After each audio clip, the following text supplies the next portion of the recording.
Okay, testing a population mean. When we know sigma, what type of test do we use? Z-test. Okay. H naught, remember H naught is always mu equals this expected amount.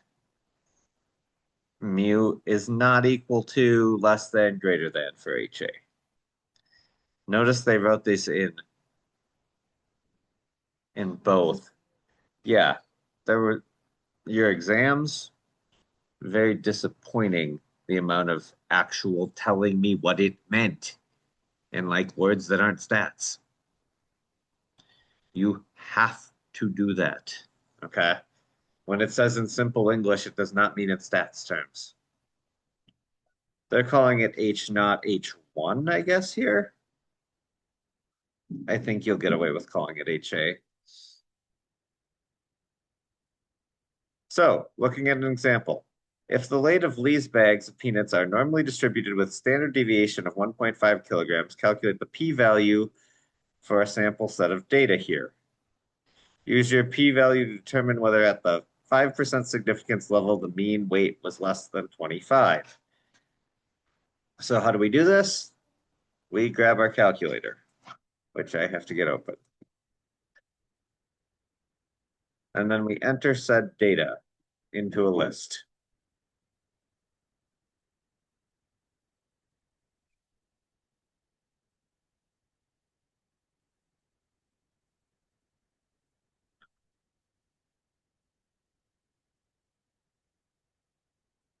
Opening, maybe?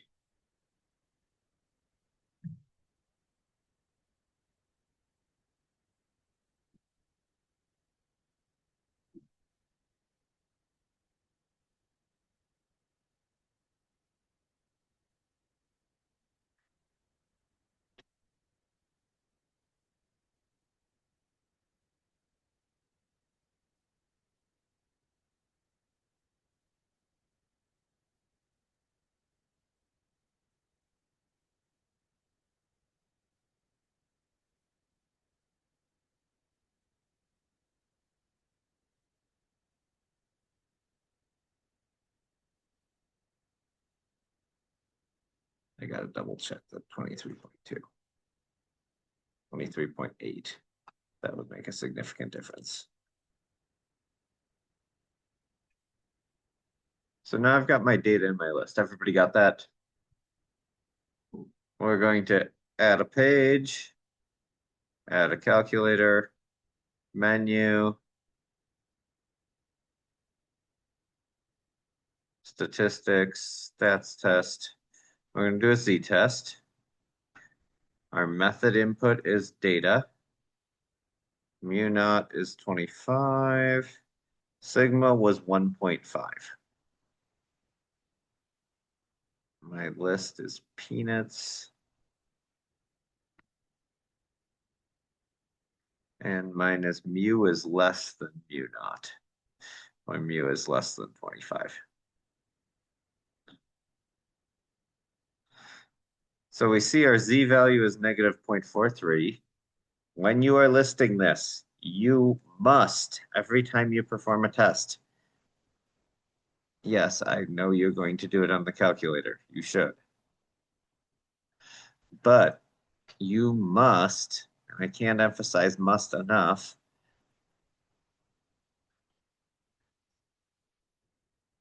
write out the following things. You must list your Z or your T or whatever your test statistic is. You must list your p-value. You probably should list your X bar. If you're doing a t-test, it wouldn't hurt to list your standard deviation. Okay.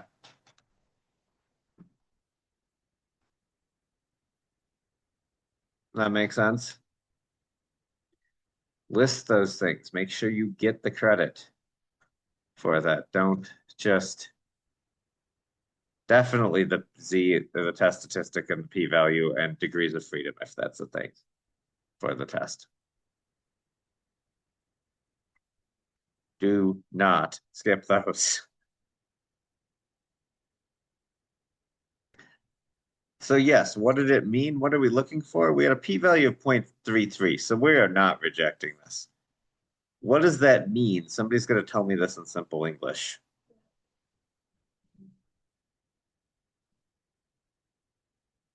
Yeah, but what does it mean in the context of this problem?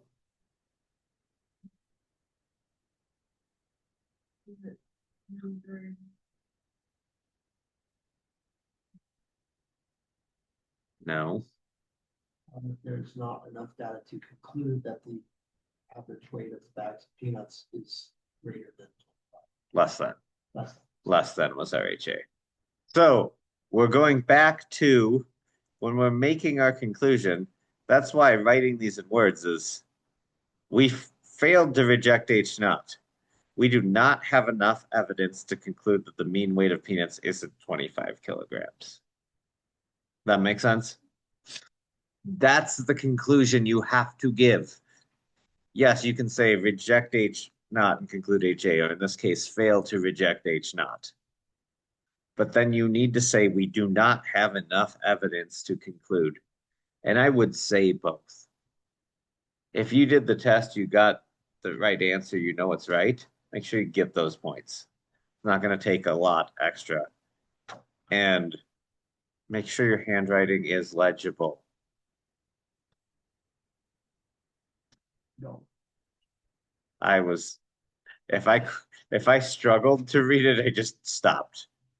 And like I try a little harder before, but I'm like, we are at the point where I cannot let you get away with stuff that is a struggle to read. So, given the standard deviation of Lee weighs bags of peanuts is 1.5 kilograms, calculate the critical region for the 5% significance test on his sample data. Well, what does calculate the critical region mean? It means essentially we're doing one side of a confidence interval. So they're probably going to want you to show it this way, but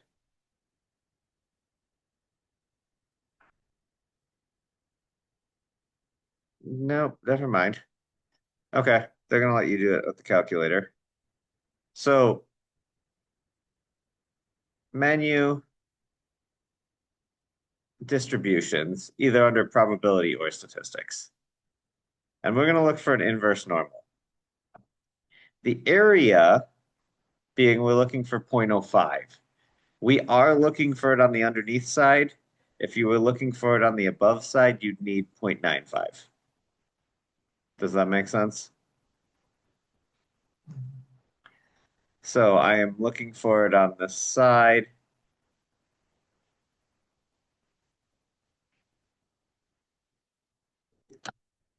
My mean was 25, correct? And my standard deviation is not 1.5, but 1.5 divided by square root of 6. Why is it divided by square root of 6? It's essentially standard error. Yeah. Standard error technically is with S, but 23.99. So basically, if his average is under 24, you're going to reject H naught, conclude HA. If his average for a sample of 6 is over 24, you fail to reject H naught. My actual mean was under 25, it was 24.7, but it's only a sample of 6. That makes sense? The other way you could do this is you could do a confidence interval.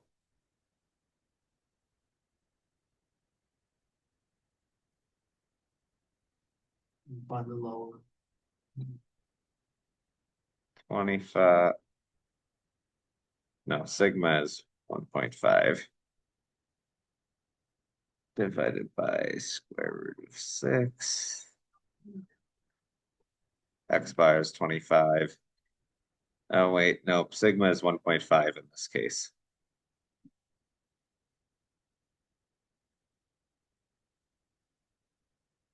This would be 0.90. Notice my lower was 23. Do you know why I did 90%, not 95? 5% on each side. Does that make sense? That's going to be really important when we do type 2 error tomorrow.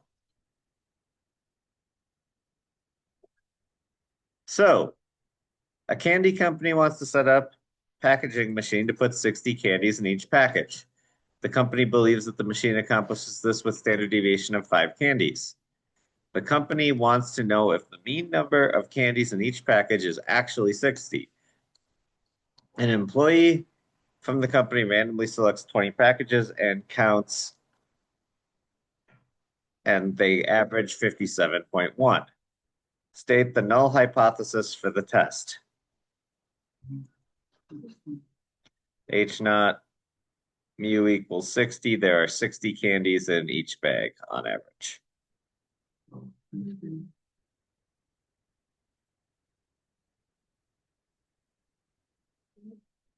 I believe yeah, it doesn't ask, but calculate the p-value and test whether there's sufficient to reject at the 1% level.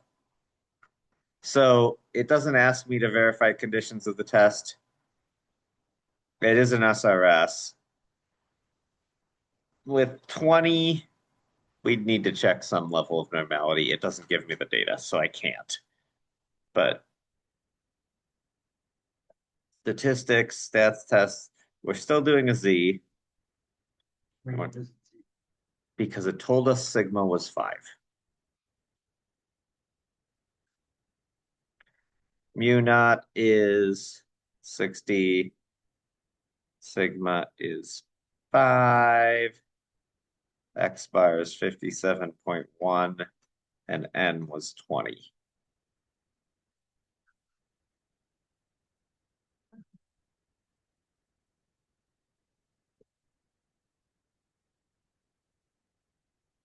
Does this make sense? This feel like review? Good. We get a p-value of 0.0094. We're rejecting H naught. The machine does not put 60 on average in a bag.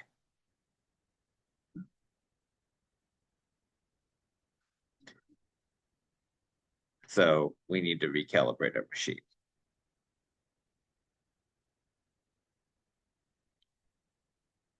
So notice my conclusion. I didn't just reject H naught and conclude HA. I said the machine does not put 60 in the bag. Ka. When we don't know sigma, what do we do? T-test. So the mean length for a certain roller coaster to go completely around is 54 seconds. An employee feels the roller coaster has started going faster and around the track and decides to take some sample data. She measured the 14 times, does not know the overall standard deviation. However, she does calculate her sample to have 52.79 and a sample standard deviation of 4.16. Okay, what are my null and alternative hypotheses? That mu equals 54. H naught mu equals 54. It says less than. She thinks it's faster. Calculate the p-value and determine if there's significant at the 10% level. So 90.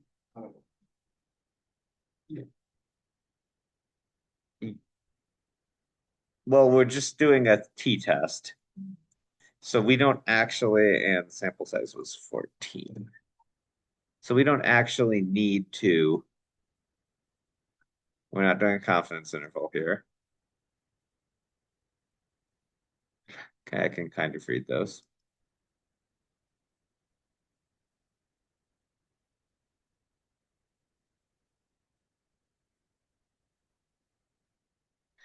Mu naught is 54. 0.79. 7.9 or 7.6? 79. I typed that wrong.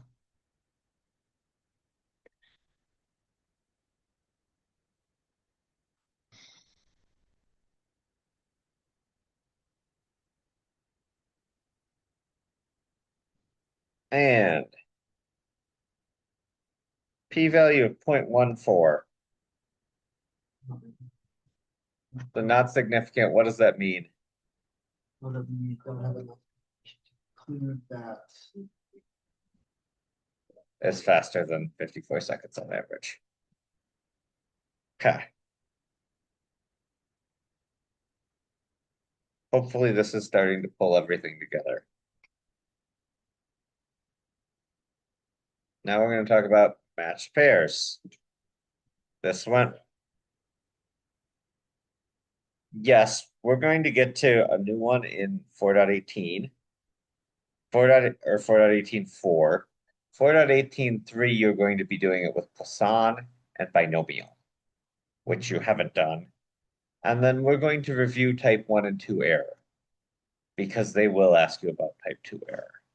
Okay, and they will ask you to calculate it. And nobody got that on the test. The hardest calculation in stats. Although some of them, the one on your exam that I give you is a binomial one. It's actually easier than doing it with these. So matched pairs, before, after. What do we test with when we do matched pairs? You test the difference. You do a one sample test on the difference, and that the difference is, you're testing against the difference is equal to 0. You do not do a two sample test.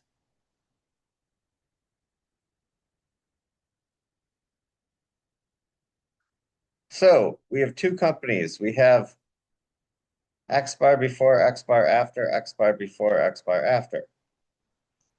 Does the decrease in mean really indicate the exercise program is effective? Okay. So two fitness centers have developed exercise programs that they claim help people lose weight. In order to prove their claim, they have recruited 10 people to take part in their trial. They recorded the weights of the 10 people before and after using the program. So this one has a loss of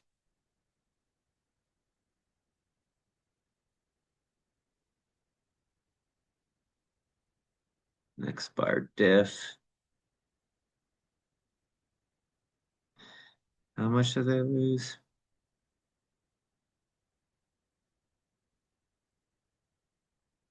0.76 kilograms, like a pound and a half. This one has an X bar diff of negative.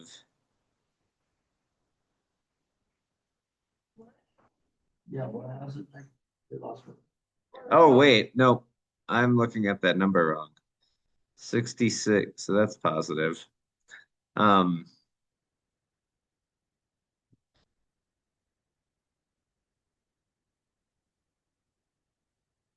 what is that? Can somebody do that subtraction?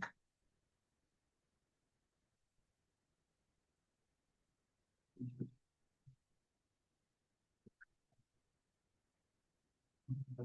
1.71 kilograms. So that's like 3.5 pounds. I mean, depends how many weeks that is, if that's so. The weights of the following participants can be considered matched pairs. Find the difference between each participant's weight after the program. So you'd actually have to do these subtractions, right? Choose an appropriate alternative hypothesis, determine whether there is sufficient evidence at the 5% level. So we'd enter both of these in, right? Do you guys remember how to make the difference column? One. Spreadsheet. Yeah, you do it in a spreadsheet. Maybe we better do this.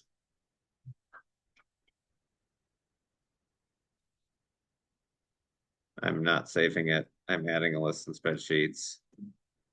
Before, after.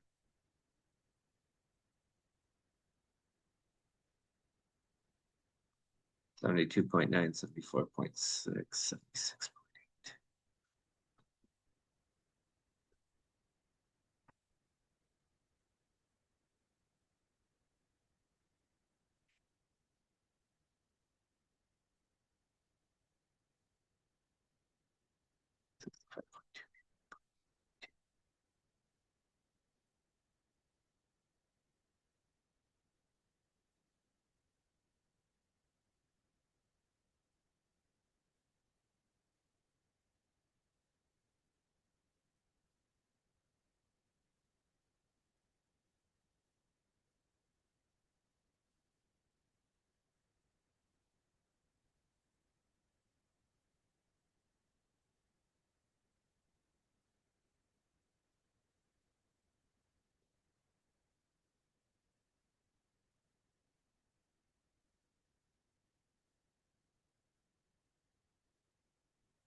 So then we make a difference column, right?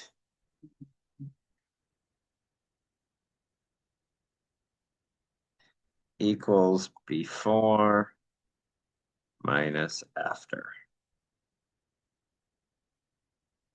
A negative difference means they gained weight.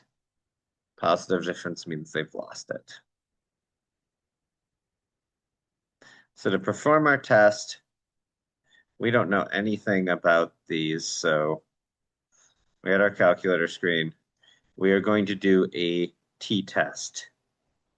Statistics, stats tests, t-test, data, mu naught. We're assuming it's 0. My list is diff. We're checking if they lost weight. This is not a gaining weight exercise program. Sorry, Dylan, this one's not for you. And that's what we do for humans.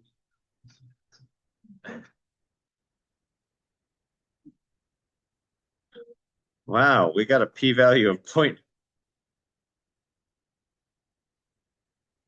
I think I did the wrong one. I did equals before minus after. Yeah, mine keeps being variable model. Did you name your variables? Um,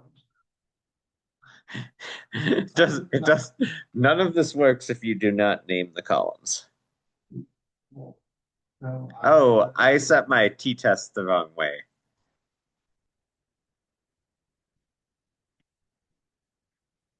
I was like 0.99 seems a little off for my p-value because I set my t-test to be negative when it should have been testing positive because I'm testing for a positive difference. So I'm kind of happy I did that on accident. List is diff. If your p-value doesn't make a lot of sense, make sure you actually tested what you meant to. So this did create a weight loss.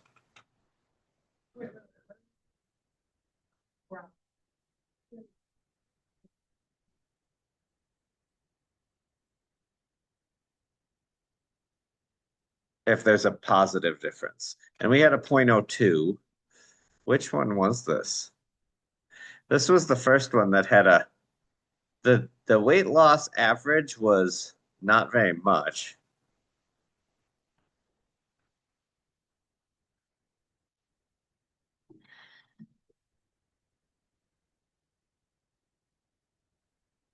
So the average weight loss was 0.08, if I entered them correctly.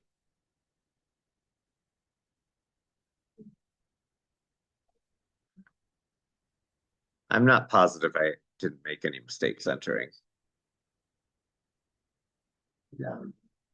Okay.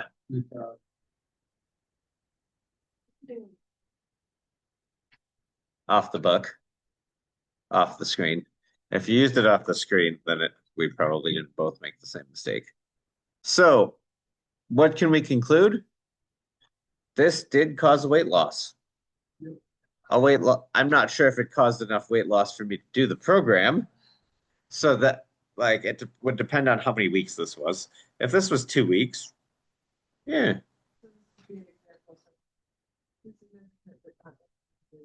not necessarily practical.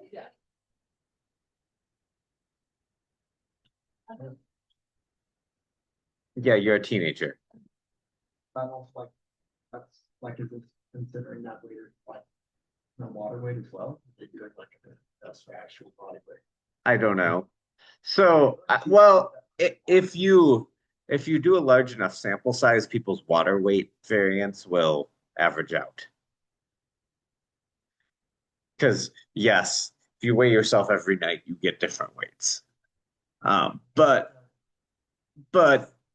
um, overall, it's a pretty small sample size, but overall, if this was a week or two for some exercise that I know is going to have other health benefits, oh yeah, maybe.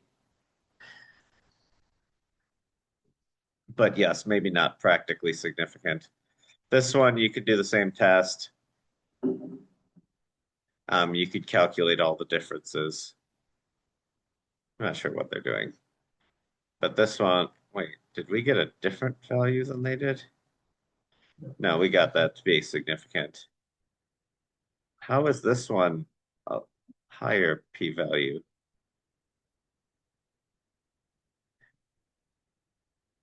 This one you do not. I thought this was the one that had some greater change.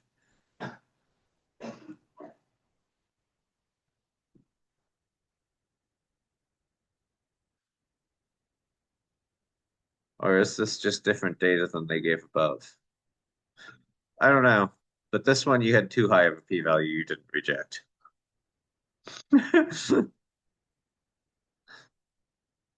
Maybe there was less standard deviation. I don't know.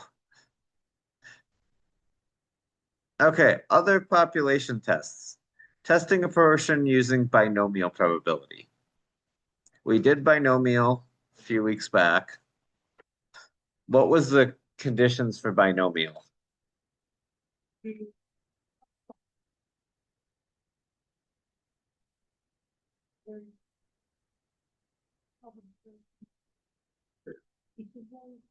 Yep.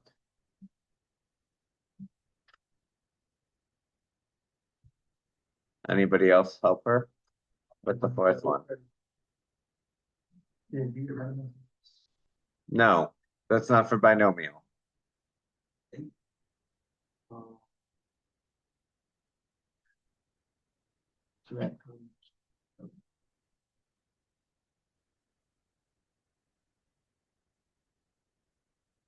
Fixed number of trials. Okay, that was the fourth one. The equal probability and independent kind of go together. The equal probability for each one. So Jamin is an IB diploma student who loves to play basketball. He claims that he succeeds on 85% of his free throw attempts. His friend Aaron does not believe Jamin and asks him to prove it by shooting 20 free throws in the gym. Jamin makes 14 out of 20. Way better than me. Based on his sample shots, what conclusion should Aaron draw about Jamin's conclusion? So his H naught is mu equals 0.85. He doesn't believe him as H1 or as HA is mu is less than 0.85. Okay. And remember the abbreviation for binomial is binomial number of trials, probability of success with a B.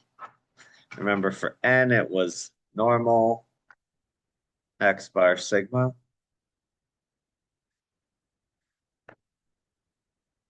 So we perform our test on Jamin. Looking at our binomial.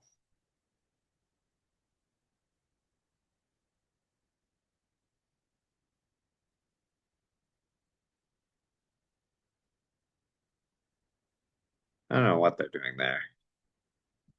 By setting up N equals 20, P equals 0.85, this tells you that on average, Jamin should succeed 85% of the time. So the probability that he makes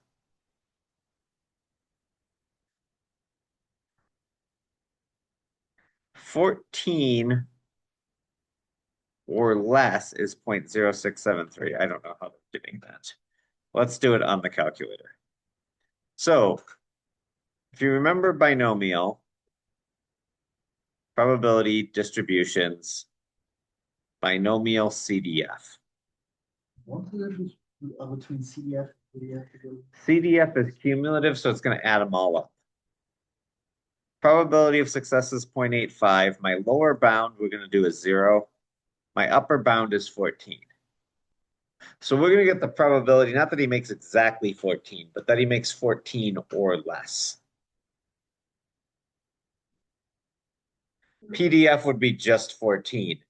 But we don't want to, like, if he made less, that should count to, oh, you made 14. That's not evidence against you, right?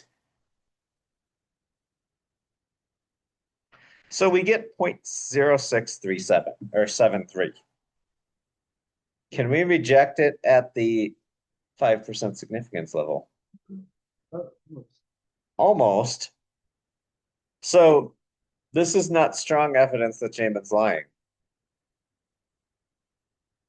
He just had it could be random variation. It's not a great probability, so there's not strong evidence that he's telling the truth, that he actually is an 85% free throw shooter.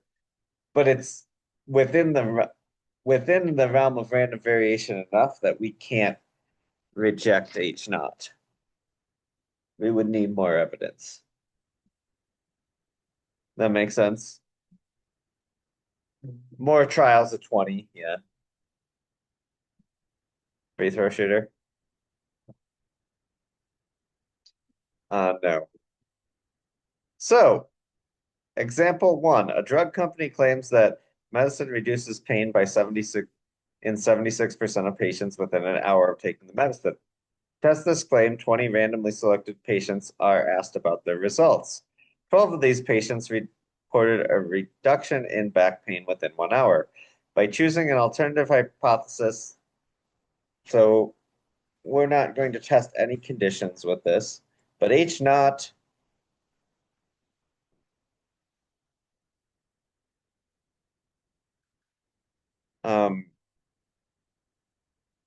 mu equals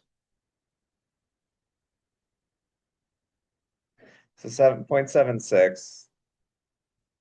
Wait, H naught mu equals, yeah, how did they do that up here? They're just going with the percentage in these. So then we should be doing it in the hybrid tests. Mm-hmm. Mu equals 0.76. HA mu. Choose an alternative hypothesis to determine whether there's the 10% level to reject the drug's claim. So we're going to do the less than. If it's greater than, we would just accept theirs, right? So now we'll do our binomial. Our number is 12, right? Probability of success should be 0.76.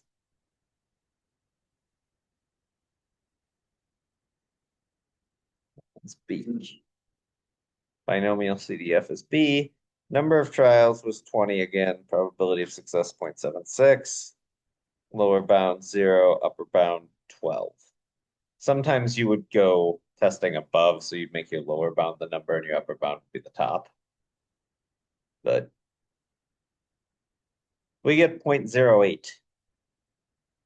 So this is evidence against, isn't it? Because they set a 10% confidence level.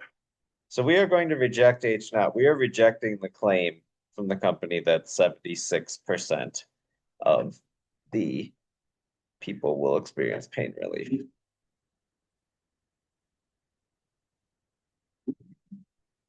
This one, a light bulb manufacturer states that 2% of its light bulbs are defective.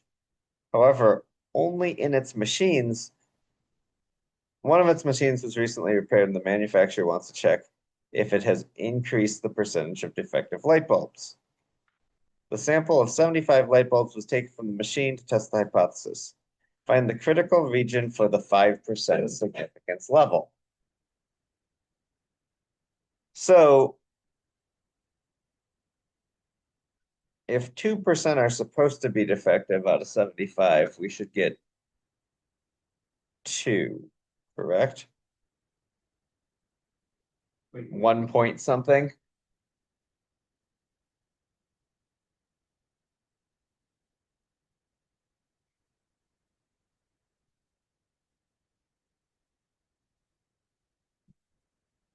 So we need to see how many is going to get us less than 0.05. So kind of the way to do this is a little bit of guess and check.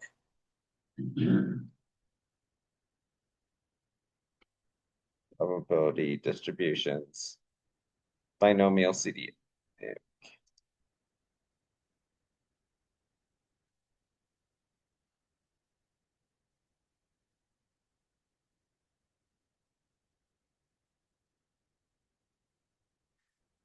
Number of trials is 75. Probability of success is 0.02.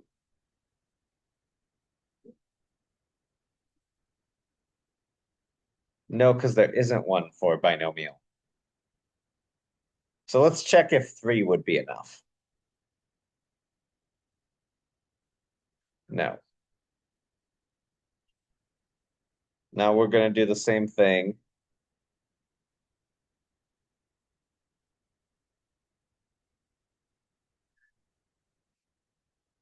with 4.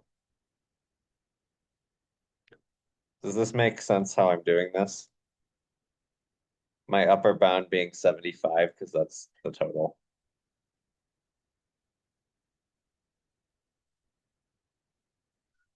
4 is enough. So if we got 4, we are going to believe that our machine is off. Oh, no, never mind. Hold on. I entered the wrong amount.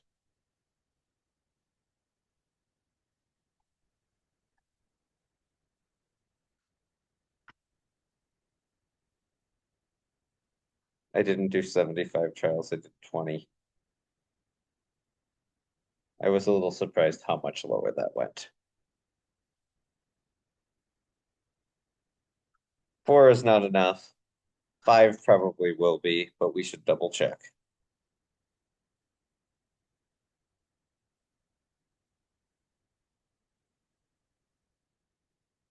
Number of trials.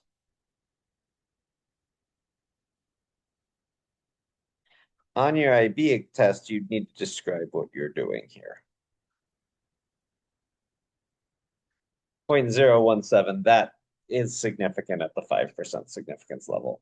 So if we get 5 or more light bulbs defective from this machine, we know that the recalibration was probably not good enough.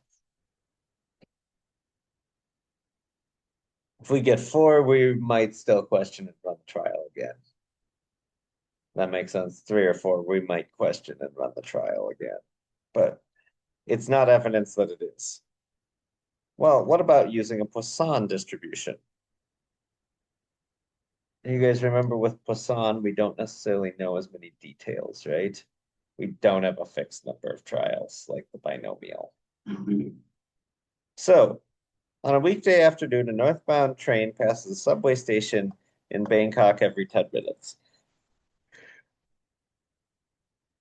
The subway authority has decided to keep trains at this rate unless the number of people waiting for a train is greater than 50. On a certain afternoon, a subway employee counts the number of people waiting for each train.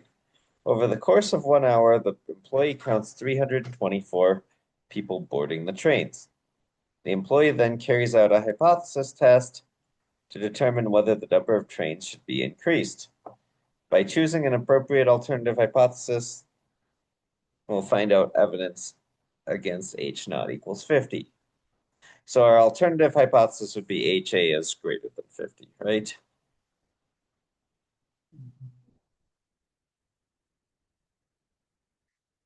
So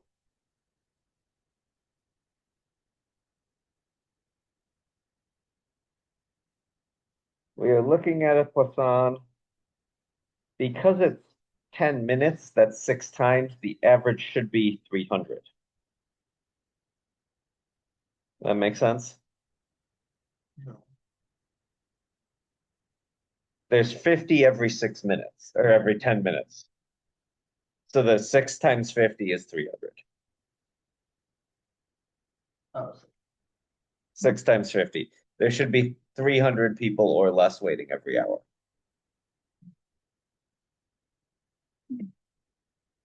Okay. So we are using a Poisson distribution centered. Poisson, the only thing we enter is the mean.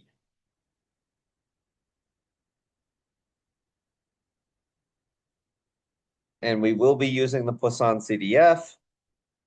If we're looking for 324 or more, the probability of having 324 or more is 1 minus the probability of 323 or less.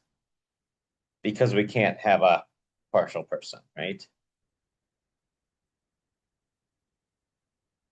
So I go to my calculator. Does that make sense? Poisson, I think, is the hardest one to set up. I go to my calculator, I'm doing distributions. Your calculator does not have tests for these.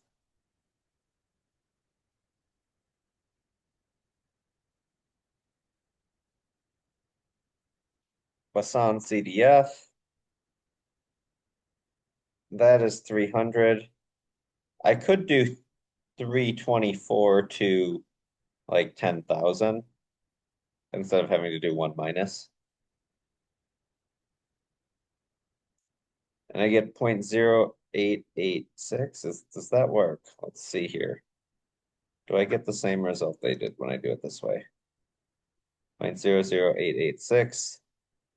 So at the 5% significance level, I do not have enough evidence that this is consistently more than 50 people. Okay. I should probably have my employee repeat this test or do it for more hours. Well, repeat it because he might be doing it at the certain time of day. This time of day, I feel like we're not having enough. It could vary, yeah. So you might not just want to do it for 5 hours because that might average it out, but rush hour time might vary it. Does that make sense? Maybe I should have him repeat it for multiple days. Okay, find the critical value for the hypothesis test carried out in example 3. So we need to figure out how big it's going to go.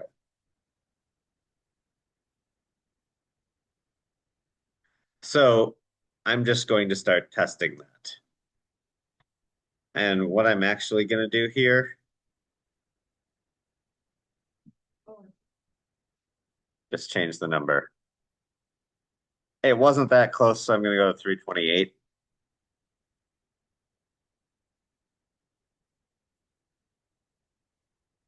Probably go to 330 next. Okay, 330 made it. Let's see if 329 does. No, 329 does not. So 330 it is. So if we got over 330, that would be evidence. But if the next day I get over 330, I shouldn't just assume, oh, one day I did. Oh, now I got a day. As soon as I get a day that goes over 330, we just throw it out. No, because 5%, 1 in 20 days, 5%. I would think you should probably add it all up or repeat the test maybe 10 times. See how many you get. Okay, does that kind of make sense? The binomial's new. It takes a little bit different thinking. The Poisson, I think, is kind of challenging. Make sure you actually do that assignment on the Poisson distribution. that's only two more. Do tomorrow. It's on tomorrow's notebook check. Yeah. And you need to make sure you do the ones from this week too, because your big test has a lot interpreted from a cognitive perspective. Similar perspective, and your IB test has that.